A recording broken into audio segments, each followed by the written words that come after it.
Basically যেহেতু আমার বাচ্চা হয়ে গেছে, এটা তো আর অফ করার কিছু নেই। তার কারণে আমরা কিন্তু 7-8 বছর যতদিন পেরেছি আমাদের মতো অফ করে সাকিবের কাছে আমার কোনো চাওয়ার নেই। আজ অপু বিশ্বাস ভক্তদের উদ্দেশ্যে একটা কথা বলতে চাই। বছর কয়েক আগে একটি টিভি সাক্ষাৎকারে এসে তিনি বলেছিলেন সন্তান নিলেই নাকি তাকে ডিভোর্স দেওয়া হবে। এটার একটা লিমিটেশন থাকা দরকার। বেসিক্যালি যেহেতু আমার বাচ্চা হয়ে গেছে, এটা তো আর অফ করার কিছু নেই। সেই সাক্ষাৎকারে তিনি আরও বলেন তার সন্তান জয়ের বাবা হলেন শাকিব খান এবং সন্তান নেওয়ার পর থেকেই নাকি তাদের সম্পর্কে সমস্যা তৈরি হতে শুরু করে। সেই সময় এই সাক্ষাৎকার নিয়ে পুরো দেশ জুড়ে অনেক আলোচনা সমালোচনা হয়েছিল, কিন্তু আজ এত বছর পর এসে কিছু প্রশ্ন মানুষের মনে স্বাভাবিকভাবেই জাগে। কিন্তু এখানে যেহেতু আমার বাচ্চা ফ্যাক্ট হয়ে গেছে, এখন তো ডেফিনেটলি আমি চাইবো আমার বাচ্চার বেটার কিছু হোক। যদি সত্যি আগে থেকেই বলা হয়ে থাকে যে সন্তান নিলে সম্পর্ক ভেঙে যাবে, তাহলে তিনি কেন সেই সিদ্ধান্ত নিয়েছিলেন? একজন স্ত্রী হিসেবে নিশ্চয়ই তিনি জানতেন একটি সন্তান পৃথিবীতে আনার সিদ্ধান্ত শুধু আবেগের বিষয় না, এটি ভবিষ্যতের সঙ্গেও জড়িত।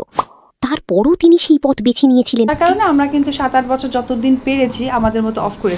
অন্যদিকে আজ আমরা দেখছি শবনম বুবলিকেও ঘিরে নানা আলোচনা। তিনি একের পর এক সন্তানের মা হয়েছেন বলে খবর এসেছে, কিন্তু কই, তাকে তো এখন পর্যন্ত ডিভোর্স দেওয়া হয়নি। বরং বিভিন্ন সময় তাদের একসঙ্গে থাকা, সন্তানদের নিয়ে সময় কাটানো কিংবা পারিবারিক সম্পর্কের নানা খবরই সামনে এসেছে।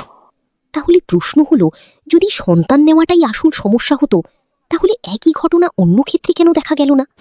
নাকি তখনকার কিছু কথা শুধুই আবেগের বশে বলা হয়েছিল? বাবা হাত দেয় না, বাবা বাবা। আসলে একজন তারকার ব্যক্তিগত জীবন নিয়ে বাইরে থেকে বিচার করা খুব সহজ, কিন্তু বাস্তবতা শুধুমাত্র সেই মানুষগুলোই জানেন যারা সেই সম্পর্কের ভেতরই ছিলেন।